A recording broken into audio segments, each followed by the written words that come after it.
tienes que estarte moviendo. O sea, tienes que moverte. Si de pronto ves que tu negocio no está dando, te estás estancando y hay veces en que tienes que hacer 1000 cosas, renovarte, salir, vender, volver a hablar, pero es como cuando le digo a Pau, tú te avientan al mar y si tú no te estás moviendo, te vas a ahogar. Y a mí no me gusta mucho una frase de Yamá, pero sí lo utiliza mucho Yamá, que dice, a ver, espera el mejor escenario, pero prepárate para el peor escenario. Porque cuando no resulta la idea o no funciona el negocio, te tienes que enfrentar a ese sentimiento de fracaso, ¿no? Y es, fracasó el negocio, no fracasaste tú.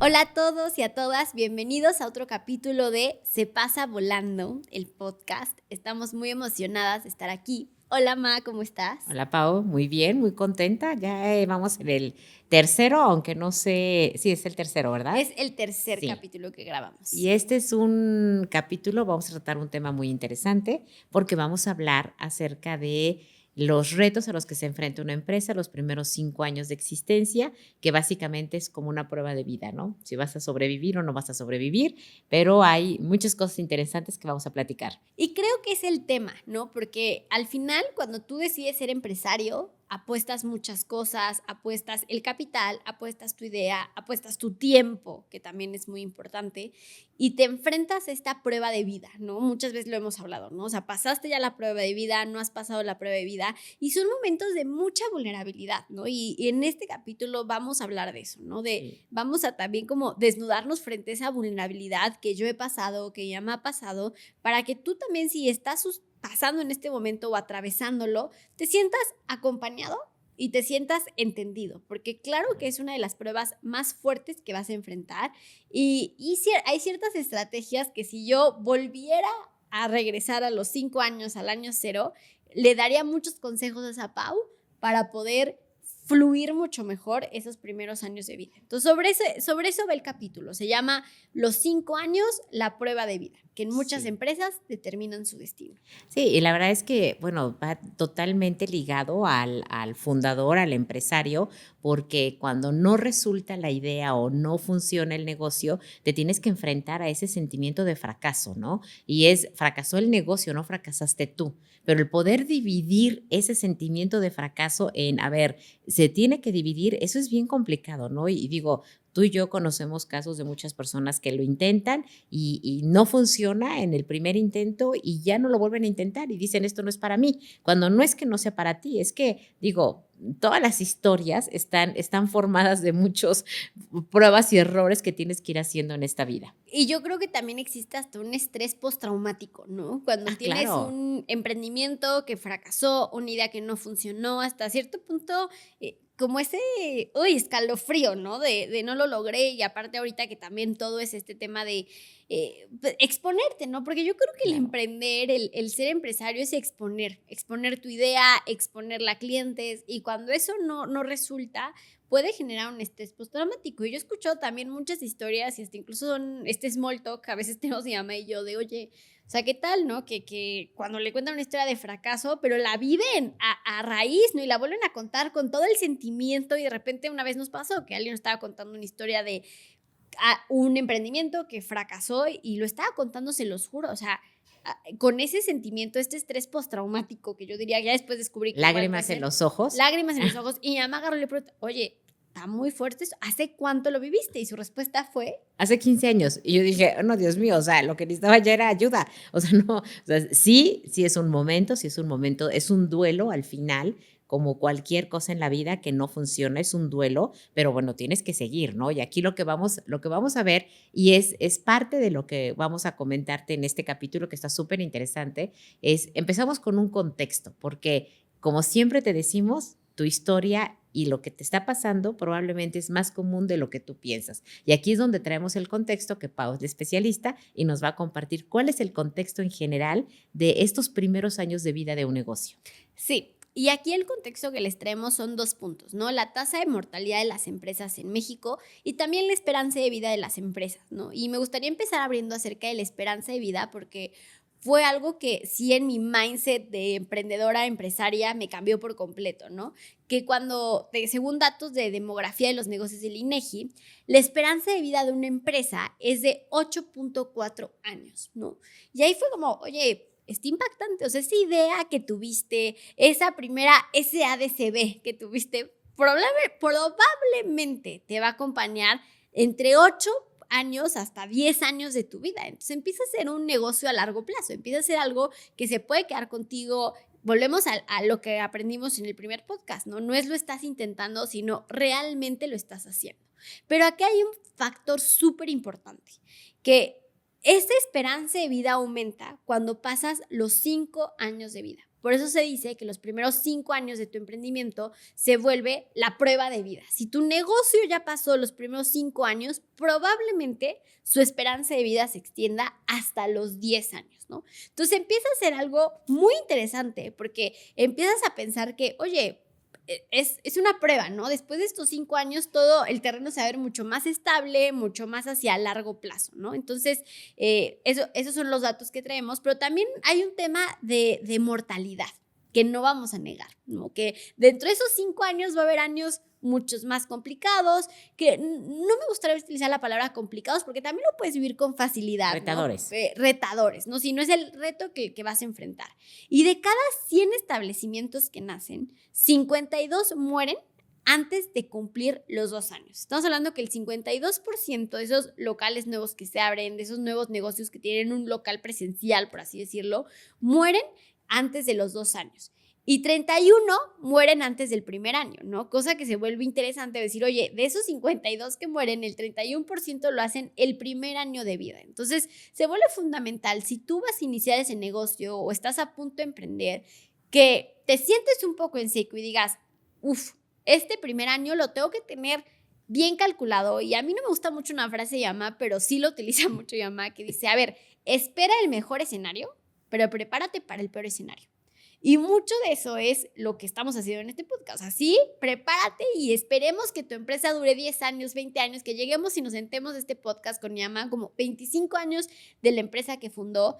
Pero también prepárate para el peor escenario y prepárate para que igual el primer año sea el más retador, el segundo también, y después de los 5 ya puedes decir que tu empresa te va a acompañar a lo largo de la vida, ¿no? Y obviamente, a medida que tu negocio va creciendo, las probabilidades de muerte van bajando, ¿no? Y ahí se vuelve interesante que vamos a tener todo un podcast a hablar acerca de ese tipo de empresas que son empresas familiares como la nuestra, ¿no? Que eventualmente, pues seguramente lo más probable es que Innova va a seguir más allá de la vida de mi mamá, ¿no? Entonces, ¿cómo manejar esa parte de las empresas? Pero hoy por hoy en este capítulo vamos a hablar sobre esos primeros 5 años de vida que después de esta estadística vemos que son súper cruciales. Entonces, yo aquí lo que me gustaría preguntarte, Ma, es ¿cuál fue tu primer emprendimiento? O sea, Innova fue tu primera idea, evidentemente no, porque la empezaste que a los 30 años, ¿no? Innova, ¿no? O sea, realmente, ¿cuál fue tu primera? A los 33. A los 33, a los 33. Digo, yo cuando eso me decía, mamá, me siento esperanzada, porque tengo 31. Entonces, bueno, yo empecé desde antes. Estás joven, estás. Estoy joven. Así me pasa, digo, aquí ya chismeando con ustedes. Justo yo conocí a Toño, mi esposo, cuando tenía 33. Entonces, ahorita que tengo 32. Cuando Toño tenía 33. Cuando Toño tenía 33. Entonces, como que yo siento que mi vida real va a empezar a los 33. Todavía tengo tiempo. Todavía tiene fe. Pero bueno. Entonces empezaste a los 33, que siempre he dicho que los 33 es una edad muy significativa. Muy significativa, pero bueno. Pero bueno, empezamos. ¿Cuál fue tu primera idea de emprendimiento? Eso, o sea, bueno, aquí varias cosillas. Primero, después de las estadísticas que acabas de compartir, la verdad es que ahorita me cruzó por la mente y dije, wow, o sea, ya soy la excepción de la regla.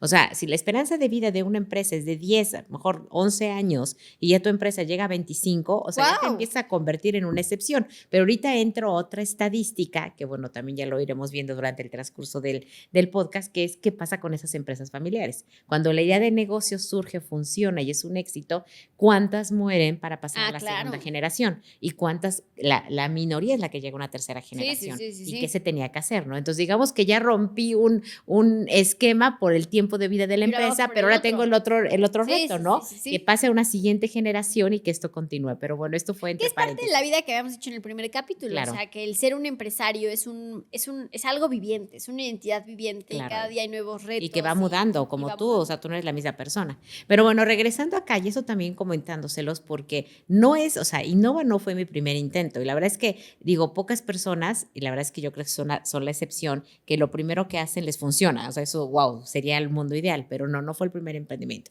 Antes de Innova tuve muchísimos, muchos intentos de negocios, muchos intentos de actividades económicas. La verdad es que sí he sido me ha llamado mucho la atención la parte de lo que se puede hacer como un negocio y de desarrollar ideas. Pero bueno, antes, realmente, cronológicamente, antes de tener la parte de Innova, yo estaba metida en el negocio del café. Esa es una historia muy interesante. Estaba yo trabajando porque era pariente de tu papá. Era una persona que se dedicaba a exportar café en verde. Él acababa de regresar de toda la crisis del café, en donde la mayor parte de las empresas habían quebrado, entonces surgió una oportunidad, estaba buscando a alguien que se encargara de la parte de exportaciones y bueno, yo entré a trabajar con él en el departamento de exportaciones. ¿En qué año más o menos te acordarás? Claro, antes de que tú nacieras ya había nacido Rodrigo, entonces En había los sido 90s. 91, finales del 91 a lo mejor, ¿no? Ok. Sí, finales del 91, a lo mejor principios del 92. Él logra reestructurar su deuda, vuelve a abrir la empresa, obtiene capital y es como empieza otra vez a poner todo pues a su equipo y entonces surge esa oportunidad y bueno, llego yo a esta empresa de café y es donde empiezo a ver pues todo el mundo del café de exportación.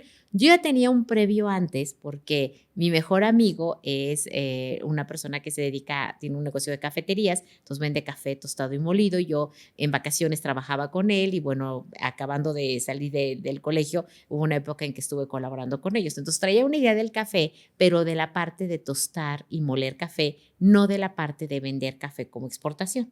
Total que estuve trabajando ahí, bueno, la empresa duró pues un año porque él no le pudo dar la vuelta al capital como se había comprometido con los bancos para poder pagar la deuda. Pero este no es tu emprendimiento, ese es No, el de ellos. este es la empresa donde yo estaba trabajando. Ahí fue donde aprendí lo que era la exportación del café. La empresa duró un año, en un año ya no le sueltan dinero para la siguiente temporada de café. Aquí ya, hasta eso, ¿no? El café tiene temporadas y bueno, se acaba la temporada y se acaba y descansas Me casi estoy 3 riendo meses. porque espera, es que me estoy aguantando la risa, ya sabes, porque en verdad, se los juro, mi mamá, yo tengo un chiste de mi mamá que llama es como Barbie, ¿no? Que siempre digo que es como Barbie contadora, Barbie empresaria, Barbie, tiene muchísimos roles. Barbie exportadora de Ahora, café. Barbie es cafetalera, o sea, porque te lo juro que luego empezás así a sacar y de repente le dice a mis hermanos, yo tuve un negocio de eso y todos, ¿cómo? O sea, sí, yo tuve un negocio de eso y tal, y sabe mucho de ese tema y la verdad es que sí ha tenido. Sí, Pero, cuando me meto en algo, o sea, estudio, o sea, sí te puedo hablar del tema. sí, Pero sí. bueno, regresando al emprendimiento, Pau, o sea, al final Ajá. termina la temporada, ya no tiene dinero, no puede ingresar, se cierra esa oferta y entonces obviamente yo ya me había relacionado en este mundo y resulta que una de las personas que trabajaba con él nos comentó que había un lote de café en verde en Guerrero, en Atoyac de Álvarez, en Guerrero, que estaban vendiéndolo. Y entonces, pues hablando... ¿Y en cuánto lo vendían? Hijos, no En recuerdo esa ahorita época. los números, pero a lo mejor me habrá costado el tortón, me habrá costado, no sé, como unos 60, 80 mil pesos. Digo, yo tenía un dinero ¿De qué? de la venta de una casa de mis papás que se había ahí hipotecado y bueno, habíamos hecho ahí un 50-50 entre mis hermanos y yo de ese dinero y yo tenía ese dinero. Entonces dije, oye, pues vamos a entrarle. Yo toda emocionada dije, sí, vamos a comprarlo. La idea era comprar el camión y luego exportarlo. Claro, tener dinero, la utilidad y después comprar un segundo camión. Había dentro del equipo, que éramos 4 personas, había una persona que se dedicaba a buscar el café para poderlo comprar. Yo sabía de cómo exportarlo, había un contador y la otra persona también era como un catador de café y podía decir si el café estaba bien o estaba mal. Entonces, pues nos aventamos, sacamos el dinero, fuimos a comprar, llegó el primer Pero café. tú pusiste el capital. Yo puse el capital. Ahí primero puse el capital y luego otro error también que cometí es que no pusimos las reglas claras entre los socios para decir qué se iba a encargar cada uno. Total que pues, fuimos a comprar el café, llegó el café, estaba bien, empezamos. Supuestamente ya teníamos un cliente al que se lo íbamos a poder vender, pero en ese momento él no le interesó. Y hay veces, y eso le debe pasar a muchos de ustedes también, que el tiempo marca la diferencia. Hay veces que está la oportunidad, o sea, sobre todo, por ejemplo, en construcción, en cosas así, o sea, hay un timing de tiempo donde hay una oportunidad y si se hace en ese momento se convierte en un negocio, pero fuera de ese tiempo ya le pierdes. Y fue lo que pasó. O sea, en ese momento no le interesó el lote. Que tocas un tema como bien fuerte, porque creo que el tiempo sí apremia mucho. Como, El premio como juega a tu empresarios. favor o en tu O en tu contra, contra, ¿no? dependiendo del tipo de negocio y depende de lo que estés haciendo. Claro. Pero bueno, en ese momento al final ya no logramos vender ese café. Lógicamente esta gente pues no habían invertido nada, tampoco les preocupaba y entonces decidieron, pues sabes qué, pues irse a buscar otro trabajo. Entonces yo, ¿y ahora qué voy a hacer yo con este camión en verde, no? O sea, ya estaba en mi casa, en una bodega que teníamos atrás y ahora qué vamos a hacer, ¿no? Y bueno, cuando yo me di cuenta que definitivamente no lo íbamos a poder exportar como lote completo, dije, pues, ¿qué tengo que hacer? Entonces empecé a buscar negocios, tostadores locales de café para empezar a venderles el café En grano. por costal, el café en grano verde, ya lo iban a tostar. Y así empecé a mover yo ese café. Entonces yo cargaba el saco de café, me iba en un tostador que estaba cerca, lo probó, vio que era un buen café, la verdad es que era un buen café el que teníamos, y bueno, total que vio. Y ahí fue donde yo dije, oye, pues si en lugar de venderlo en verde, ¿qué pasa si lo tuesto? ¿Y cuánto dura un Entonces, café más? ¿mandé? O sea, ¿cuánto dura un grano de café? Pues mira, el tiempo ideal más o menos dura como en verde. En verde. O sea, en verde, o sea, sin tostar, a eso me refiero, sin tostar. Digo, generalmente bueno, no, la temporada es un café fresco, el siguiente año baja de precio y después de 3 años ya no es tan bueno. Pero hay 3 años puede durar. Sí, puede durar mucho más. De hecho, hay almacenes llenos de café. Esa es otra historia porque es bien interesante el mundo del café y lo que pasó cuando se Lo cayó que el daría por mercado de haber estado café en de esa cuota época. y todo eso, o sea, súper interesante. Y hay bodegas de café de cosechas muy anteriores. Claro. De hecho, se cotizan por el año de la cosecha. Y depende del año de la cosecha y el tiempo que la guardas. Aquí no es como los vinos, ¿eh? O sea, no crees que entre más tiempo tenga el café, mejor vas a ver. No. Tiene un tiempo pues, en que va perdiendo ciertas condiciones. Entonces, bueno, estabas en que ya Total que vi que nadie me iba a hacer, yo tenía el café en verde, entonces empecé a vender a tostadores de café y ahí fue donde dije, oye, si mejor compro un tostador y lo tuesto yo y lo vendo. Entonces compré un tostador de café, conocí a una persona de mi trabajo anterior que tostaba el café y empezamos a tostar el café en mi casa, literal, en la casa de mi mamá más bien. En la casa de mi mamá, pues ahí el tostador, tostábamos el café y yo empecé a ir a restaurantes a vender el café. Entonces, así empecé. Digo, la verdad es que me ayudó mucho porque financieramente, aunque el negocio no fue así, ni fue como se conceptualizó, el hecho de haber comprado el café en verde y luego venderlo en tostado, pues el margen de utilidad era bastante interesante. Entonces, eso fue lo que me dio a mí ese colchoncito, pues de tener ingresos durante un tiempo con una inversión mínima y realmente tampoco requería tanto trabajo porque, bueno, iba a tocar las puertas a los restaurantes para poderlos vender. Y durante ese inter le intenté, traté de poner un local por la Capo, por la central de autobuses. Pasaba un mundo de gente caminando. Yo dije, esto va a ser un local para dinero. vender, o sea, para Vender café. O sea, Quería café, yo, rentar el local, poner el tostador, ahí tostar el café y vender el café tostado y molido.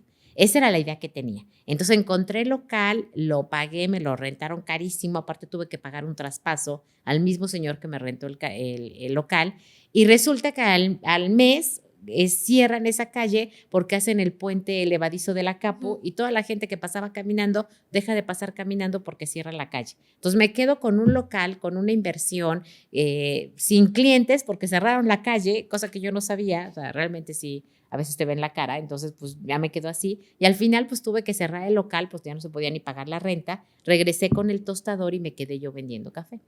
Entonces, pues sí fue complicado, la verdad es que sí, no era lo que tú habías esperado, ya habías invertido un dinero y no iba a salir las cosas como estaban y pues ahí quedó. Y ya, y en ese tiempo, precisamente, paralelamente, bueno, me embarazo, naces tú, estabas casi recién nacida y fue cuando yo veo el anuncio en el periódico que estaban buscando a una asistente de dirección trilingüe para una empresa automotriz. Y estaba yo con que, la verdad es que pues, el café se manejaba solo, iba la persona, tostaba, yo levantaba pedidos los lunes y entregaba los viernes, no creo que había gran ciencia. Y fue cuando dije, oye, pues voy pues a ver el empleo. ¿Estabas aburrida? Aburrida, yo dije, pues voy a ver qué se puede hacer. Y así fue como incursión en la parte automotriz. O sea, porque realmente sí vivías del café. Sí, o sea, realmente el café me daba permitía así, me daba el gasto de la casa, me daba bien. Y hice muchísimos pininos, o sea, duró, yo creo que fácil de que compramos el lote en verde a que terminé de venderlo han de haber sido unos 3 años, o sea, unos 3 años, que hice muchas cosas, ¿eh? La verdad es que viéndolo en retrospectiva, o sea, pues empecé a ir a los hospitales, por ejemplo, en esa época no había cafeterías y les ofrecía yo ponerles la máquina de café, la percoladora, a cambio de que me compraran el café para que lo pudieran vender. Entonces, era nuevo, ¿eh? Y aparte me mandé a hacer un stand así chiquitito. O sea, audiencia, muchas pude haber cosas. sido la de la familia de Starbucks. Sí, Pero ¿por qué haber sido. no continuamos eso? A mí se me hubiera gustado. Sí, o sea, hubiera sido interesante. Yo creo que sí faltaron muchas cosas, ¿no? Primero, pues obviamente realmente formalizarlo, ¿no? Como que hacer realmente un plan de negocio. Y la verdad es que estaba yo sola. Entonces, pues sí era complicado. O sea, sí, cuando tú te enfrentas a algo que tienes que hacer solo, el automotivarte, el seguirlo haciendo. Entonces, digo, me tocaba los sábados que entregaba yo pedidos de café, pues con Rodrigo, que era bebé, lo subía y cuando tú también subirles a los dos de recién hacía, y me acompañaron a hacer toda mi ruta para entregar el café. Entonces, sí estaba, sí era medio complicado, ¿no? Y pues, pero pudo haber sido un buen negocio, ¿no? Al final no salió por muchas circunstancias.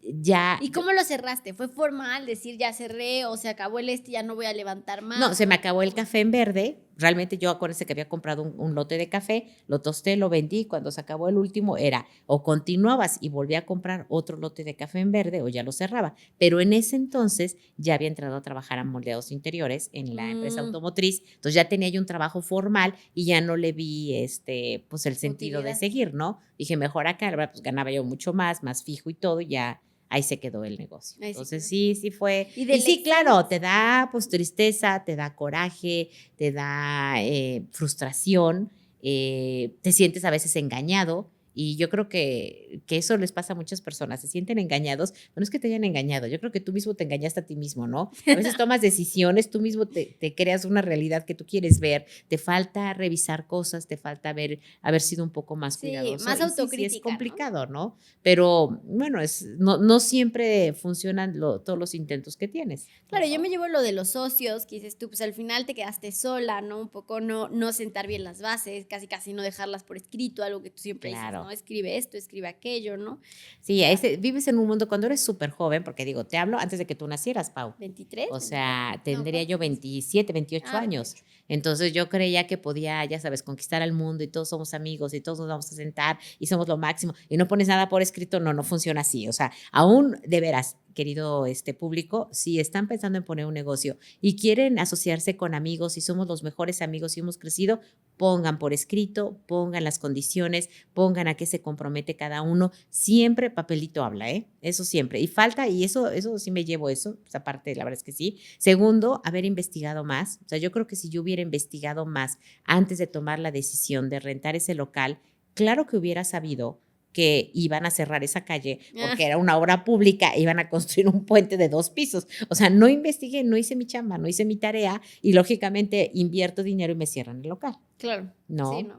Pero tú también tienes historias, Pau. A ver, cuéntanos, desde tu punto de vista. O sea, desde mi punto de vista, lo que yo veo, me inspira esto que me estás contando, es que al final, pues sí, yo empecé a emprender como les quisiera contar cuando recién me gradué de la universidad, la verdad es que sí, me contraté en un lugar porque al final yo tenía mucho miedo de decir que me dedicaba a algo que ni siquiera yo sabía bien qué estaba haciendo, ¿no? O sea, como que me costaba hasta incluso explicar qué estaba haciendo, decía que tenía un blog, pero un blog de noticias, pero tampoco ganaba ahí dinero. Entonces como que me dio un pánico en un momento como de crisis existencial, me dio un pánico, me fui a entrevistar, en esa misma entrevista me contrataron, o sea, y dije, pues sí, me contrato, ¿no?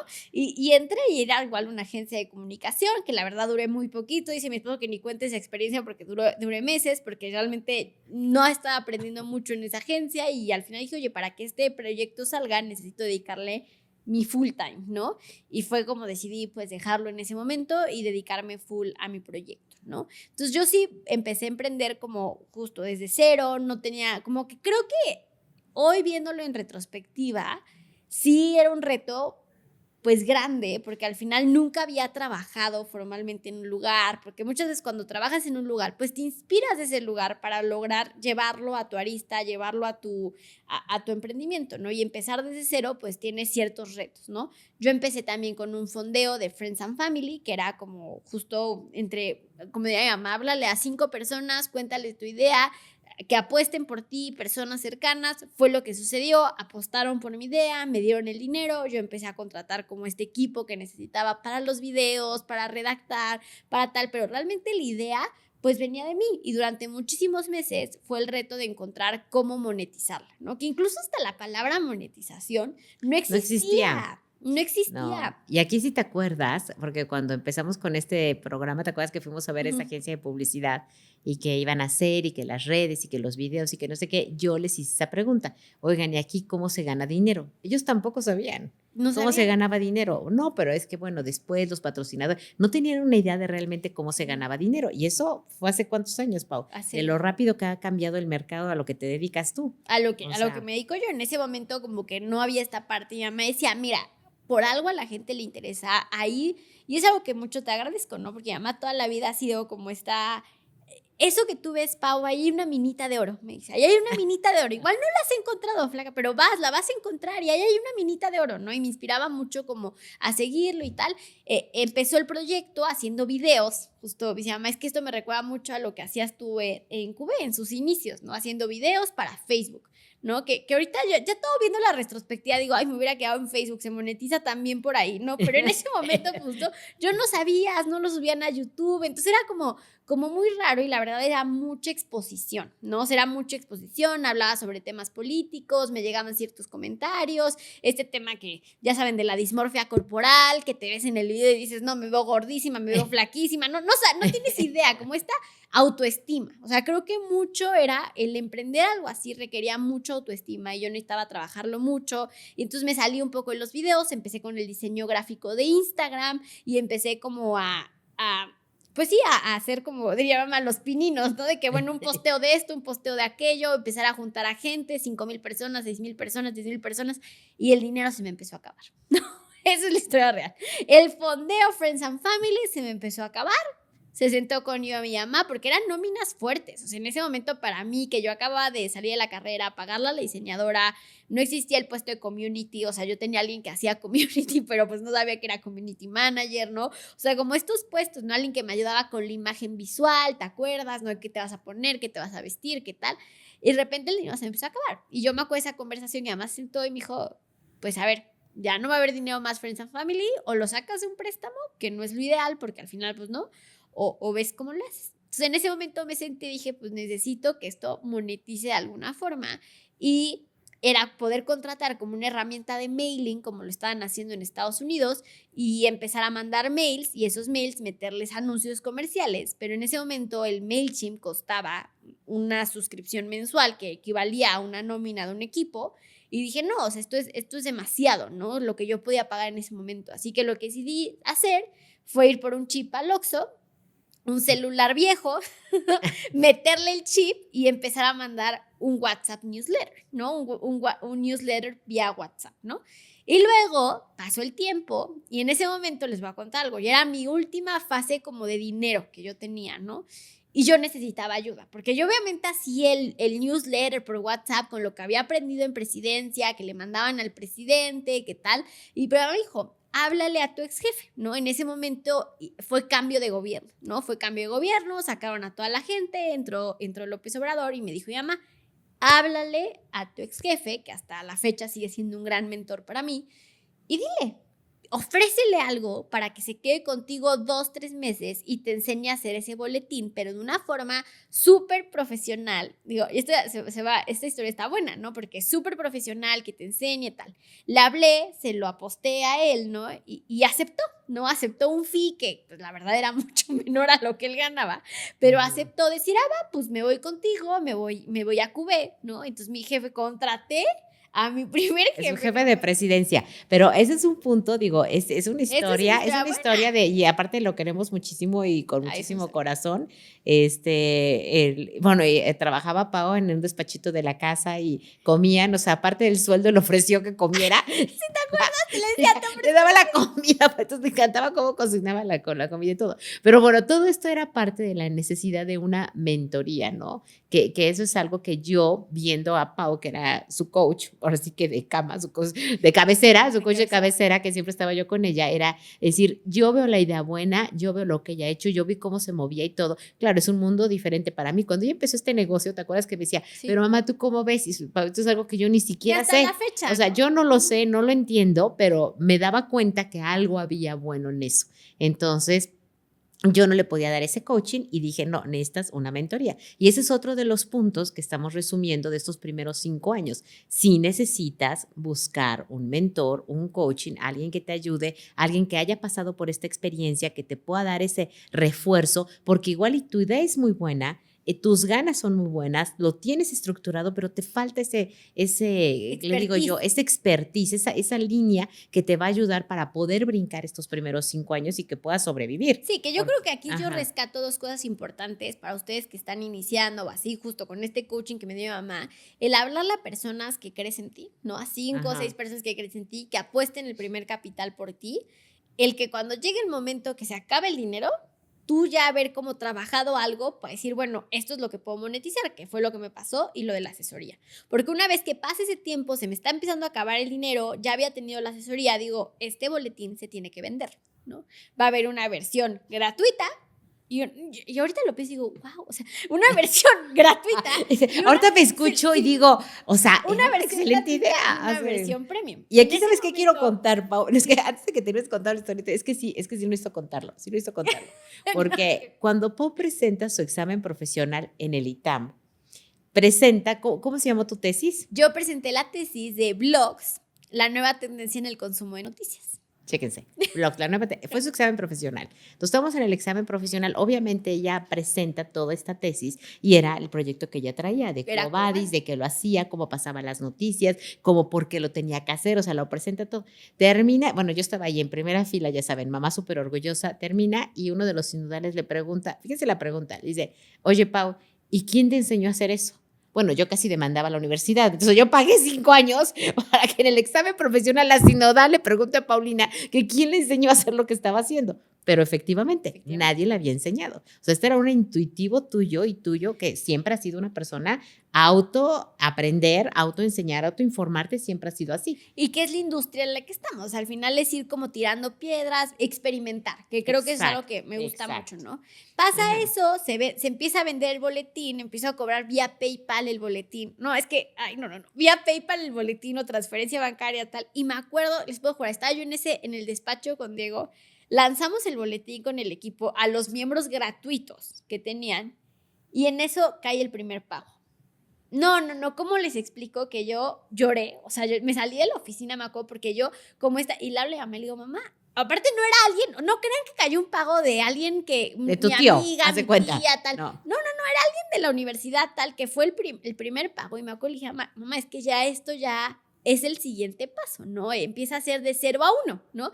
Y yo me acuerdo mucho eso, cuando tú vendes la primera vez que ya vendes, ya estás como que, ya lo vendiste, ya creaste el producto, ya se vendió, ¿no? De ahí ya los retos serán todos, ¿no? Pero sí el festejarte esa primera venta fue algo que a mí me quedó muchísimo y de ahí empezamos como a tener ciertas como alianzas con otras personas, ¿no? Y les puedo decir que realmente en su momento de mayor auge, en ese momento QV, que llegó a tener en esa lista, la verdad es que varios expresidentes de la República. O sea, QV informa las más altas mentes de la República, ¿no? Y sí fue algo como muy interesante, ¿no? El ver cómo crecíamos, empezó a salir la nómina de ahí, tal, todo, ¿no? Y de repente, pues sí, dejamos de crecer, ¿no? O sea, como que el enfrentarte a cómo seguir creciendo, yo ahorita les puedo decir que en ese momento lo que se empezó a descubrir en la industria, que yo no tenía el contexto, eran los loops, los growth loops, ¿no? Que es entender cómo tú creces y replicar ese motor de crecimiento, que es toda pues sí, una metodología de Silicon Valley, de cómo crecen las aplicaciones. Así. Yo en ese momento, con la información que tenía, yo dije, pues ya me estanqué, ¿no? O sea, ya me estanqué, ya no sé para dónde, hacia esto, hacia el otro. Y empecé otra vez a volverme a enfrentar al ya no tengo dinero, ¿no? Entonces empecé a vender de todo, ¿no? O sea, como que experiencias culturales, experiencias presenciales, cajitas culturales, ¿no? ¿Te acuerdas de ese momento, Ma? Ay, no, darlo todo Pero seguir. está bien, porque es lo que tienes que hacer, que es otra parte de las lecciones de lo que estamos comentando, que lo dice Paulina, tienes que estarte moviendo. O sea, tienes que moverte. Si de pronto ves que tu negocio no está dando, te estás estancando, se te está pasando, como decimos, el engrudo, el aceite está pasando, El arroz. de que ya no estás pasando, ¿qué tienes que hacer? Tienes que moverte. Moverte. Y hay veces en que tienes que hacer 1000 cosas, renovarte, salir, vender, volver a hablar, pero es como cuando le digo a Pau, tú te avientan al mar y si tú no te estás moviendo, te vas a ahogar. Entonces ya estás en el mar, te tienes que mover, que esa es la otra lección súper importante que tienes que hacer. Y efectivamente, Pau empezó a idear 1000 productos extras para poder capitalizarse, porque lo que tenía que hacer era seguir manteniendo la operación y aprendiendo. Claro, ya está en un sector súper específico, un sector que está innovándose cada semana y cada semana hay cosas diferentes, es muy retador ese sector, pero tú podrías traspolar esto en cualquier giro.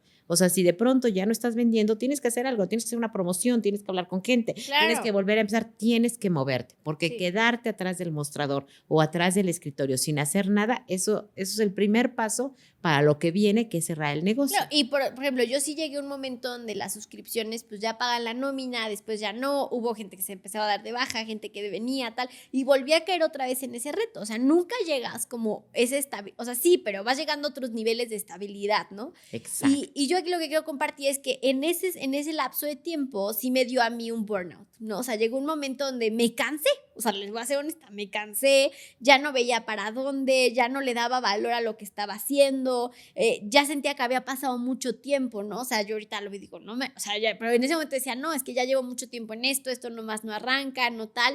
Y empecé a decirle a ella, ¿sabes qué, Ma? Ya no se me ocurren ideas. O sea, ya empecé como porque mucho de esto es como ideas que se tienen que ir ocurriendo y ya no tenía las ideas, ya no tenía nada. Y en ese momento salió una vacante en Meta, ¿no? En Facebook, que buscaban a creadores que hubieran ya monetizado de alguna forma para llevar la estrategia de monetización. Y dije, entendí que yo era un creador de contenido. Cosa importante. Empecé a tener la palabra correcta para lo que yo me dedicaba. Le empecé a decir, oye, Ma, igual yo soy creadora de contenido. O sea, le estoy hablando, ¿qué fue? 2020, 2021, ¿no? O sea, como de, oye, yo creo que soy creadora de contenido, no tal. Y yo he monetizado a través de este boletín, he hecho esto, he hecho el otro, tal. Me entrevisto, ¿no? Y muchas veces eso pasa, ¿no? Que tú crees que lo que haces en el emprendimiento, pues no te lo van a contar en el mundo corporativo, ¿no? Claro.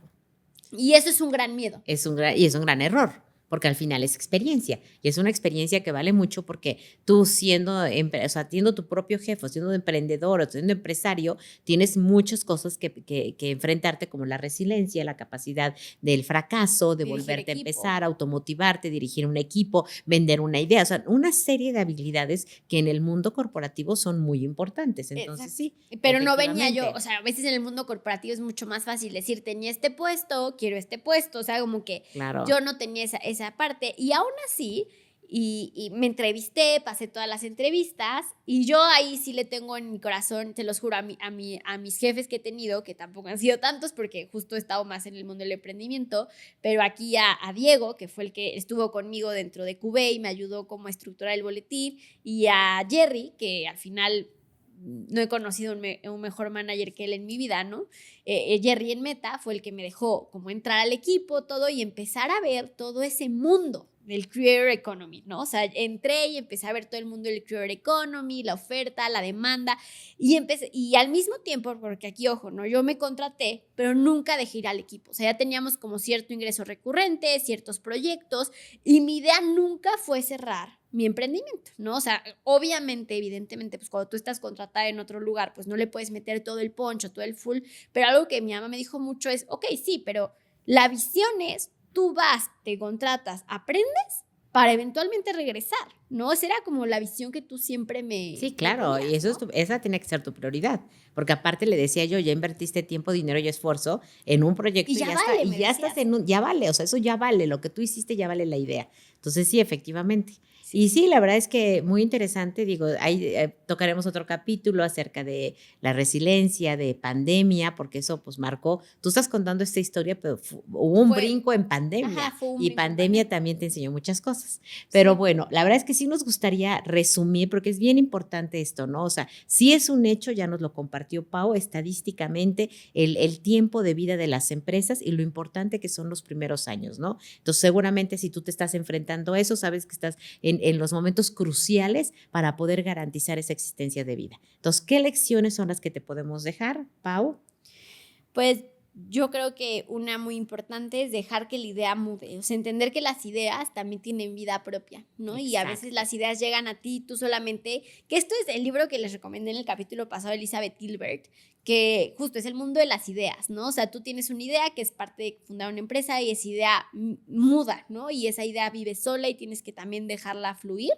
Yo diría que esa es una lección muy No, y eso es importante. una lección súper importante, porque en la medida en la que tú puedes mudar y adaptar la idea, vas a garantizar muchas otras cosas. Digo, yo les comento aquí de rápido, digo, la empresa Innova, originalmente lo que yo quería hacer era corte y costura en piel y en vinil. ¿Por qué? Porque venía de una empresa que eso hacía, hacíamos fundas de asiento y hacíamos todos los revestimientos del Golf Cabriolet que era de piel. Y yo sabía hacer eso, corte y costura en piel y vinil. No hago absolutamente eso, vendí las máquinas, la vida me llevó por otro punto, pero al dejar yo y permitir que esa idea original mudara, fue lo que garantizó la existencia y hoy por hoy lo que somos. Claro. Entonces, eso es algo importante. Primer punto, entender que tu idea original puede mudar en este primer periodo de tiempo. Eso es un punto. Asociarte de forma correcta, ¿no? O sea, como tener todo en orden, tus papeles, como realmente con esta visión empresarial. Que yo Y también sobre lo todo tenía. poner por escrito obligaciones, etcétera, ya sea que va a ser tu familia, ya sea que sean tus amigos, los primeros eso es importante porque muchas causas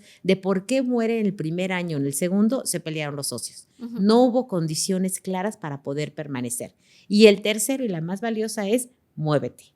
Síguete moviendo, esto tienes que hacerlo, podrás hacer muchas cosas, pero tienes que moverte, preguntar, organizar, promover todo. Ujú, y yo aquí antes, yo creo que hay una también que tocamos igual las mentorías, o sea, el encontrar este mentor, encontrar esta ayuda, porque al final sí son, o sea, yo ahorita que lo veo en retrospectiva, si en ese momento Diego no hubiera dicho que sí, igual Cube no se estaría vendiendo como se vende hasta ahora, Claro. ¿no? O si Jerry no me hubiera dicho, pásale por aquí o abrir la puerta, ¿no? O sea, a veces, y a veces Claro. siempre estamos a veces de los dos lados, ¿no? Tú buscando que se abran las puertas, pero también siendo capaz de abrir puertas. Entonces, como que Claro. esta parte del no solamente pedir ayuda, sino también saberla dar a esa persona, ¿no? Y es algo que aprendes mucho, ¿no? Él tiene valor, ¿no? Tú no sabes Claro. el impacto, porque igual Jerry no se imagina el impacto que tuvo, Diego no se imagina el impacto que tuvo, pero el solo hecho de abrir las puertas siempre es algo que se va a quedar toda la vida, ¿no? Y eso tiene que ver mucho contigo mismo, también esa parte de la humildad, saber pedir ayuda, saber tocar la puerta, o sea,